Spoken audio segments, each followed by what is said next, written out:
Friends, welcome to my YouTube channel talent zone. So आज मैं आपको बताऊंगा वर्क एंड एनर्जी के बारे में। ये फिजिक्स का एक बहुत ही अच्छा चैप्टर है, ये क्लास 9 का चैप्टर है।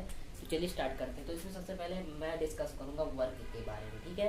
तो वर्क क्या होता है? वर्क की डेफिनेशन हो जाती है, work is said to be done when force produces motion. मतलब काम ऐसे होता है जब फोर्स जो है, जब किसी ऑब्जेक्ट फोर्स लगता है और जब वो ऑब्जेक्ट मोशन करता है डायरेक्शन ऑफ फोर्स में, तो वो वर्क होता है, ठीक है। तो एक डायग्राम की वजह से इसको समझाते हैं।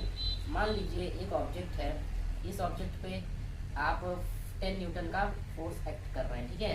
तो ये ऑब्जेक्ट डायरेक्शन ऑफ मोशन में मूव करेगा, डायरेक्शन ऑफ मोशन में मूव करेगा, तो यही हमारा वर्क कहलाएगा कि इस ऑब्जेक्ट पे फोर्स लगा रहे हैं और फोर्स की वजह से मोशन प्रोड्यूस हो रहा है, इसी नाते इसको वर्क कहते हैं, ठीक है। और वर्क का एग्जांपल देख लेते हैं। वर्क और एग्जांपल जैसे कि मान लीजिए आप साइकिल चला रहे हैं, साइकिल पे आप पेडल फोर्स लगा रहे हैं, तो वो भी एक वर्क ही हुआ, ठीक है। अब बॉल पे आप फोर्स लगा रहे हैं, जब आप बॉल को फेंकते हैं तो बॉल से आप फोर्स लगा रहे हैं, तो वो भी एक वर्क हुआ, ठीक है। वर्क का एक फॉर्मूला दिया गया है, work is equal to force into distance, या तो इसको डिस्टेंस बोलते हैं, इसको डिस्प्लेसमेंट भी बोलते हैं।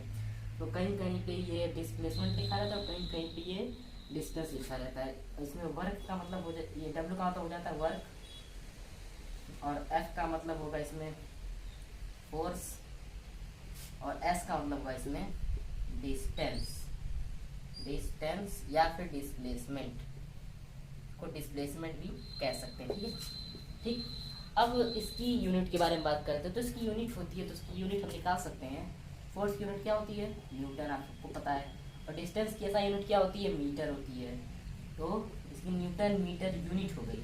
लेकिन अब जो ज़माना आ गया है उस पर ऐसा यूनिट पे काम होता है फिजिक्स में ज़्यादातर। तो 1 newton metre is equal to 1 joule. तो जो हमारी ये यूनिट मिलेगी वो हमारी हो जाएगी जूल, ठीक है। आता है वर्क अगेंस्ट ग्रेविटी। तो वर्क अगेंस्ट ग्रेविटी का मतलब क्या होता है? वर्क अगेंस्ट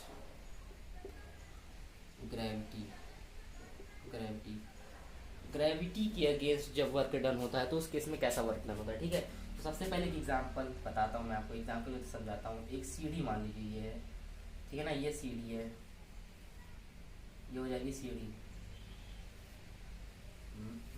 इस पे एक बॉडी है,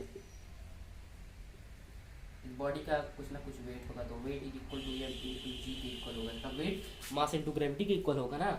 और इसकी एक हाइट h है, इसकी एक हाइट h मान लेते हैं, तो ठीक है। जब ये ऑब्जेक्ट अपने वेट को लेके ऊपर जाएगा तो कुछ ऑब्जेक्ट पे जाएगा, तो उस केस में वर्क डन को कैलकुलेट कैसे करेंगे? Work done is equal to weight of body into height, weight of body into height. इस चीज के रिस्पेक्ट में हम यहाँ पे वर्क डन कैलकुलेट करेंगे। तो वेट ऑफ बॉडी क्या है? m इंटू जी और इंटू हाइट।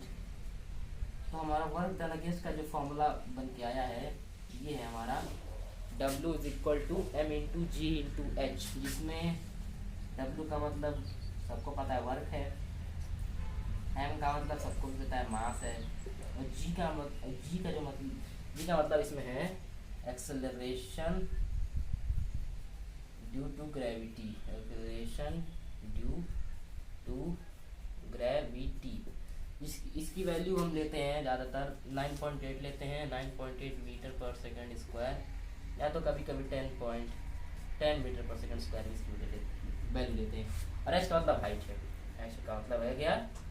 हाइट है, ठीक। एच का मतलब हाइट है। अब नेक्स्ट केस में हमारा वर्क डन हम लोग कैलकुलेट करेंगे। एक ऑब्जेक्ट और एक ऑब्जेक्ट को स्ट्रिंग से बांध के एक ऑब्जेक्ट को स्ट्रिंग से बांध के उसके डायरेक्शन ऑफ मोशन, उसके डायरेक्शन ऑफ फोर्स के बीच के एंगल्स के हिसाब से हम लोग वर्क डन कैलकुलेट करते हैं। तो इस केस में मान लीजिए आप यहाँ खड़े हैं, ठीक है, ये इधर आप खड़े हैं, ठीक। और एक कार को आपने एक स्ट्रिंग से बांधा हुआ है, मान लीजिए स्ट्रिंग से यहाँ से बांध दी गई है वही, और ठीक।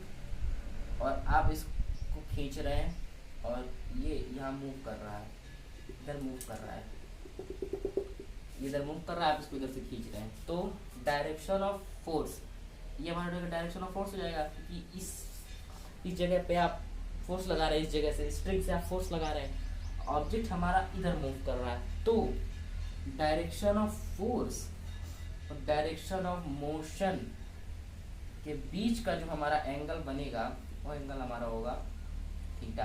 थीटा मतलब एक एंगल, कोई भी हो सकता है एंगल, ठीक है, थीटा होगा उसका एंगल। तो इस केस में हम लोग वर्क डन कैलकुलेट करते हैं, work is equal to F into cos theta into S. तो इसमें देखिए फोर्स, डायरेक्शन ऑफ फोर्स, किधर फोर्स लग रहा है, और कॉस थीटा मतलब एंगल, किस एंगल में फोर्स लग रहा है, एंगल भी आपको दिया जाएगा उसमें, और एस डायरेक्शन ऑफ मोशन, कितने दूर तक ये ऑब्जेक्ट डिस्प्लेस होते हुए जा रहा है। तो उस केस में जो हमारा वर्क डन निकलेगा वो डायरेक्शन ऑफ फोर्स और डायरेक्शन ऑफ मोशन के बीच में निकलेगा। So if you like this video, then like, subscribe my channel to see the new content.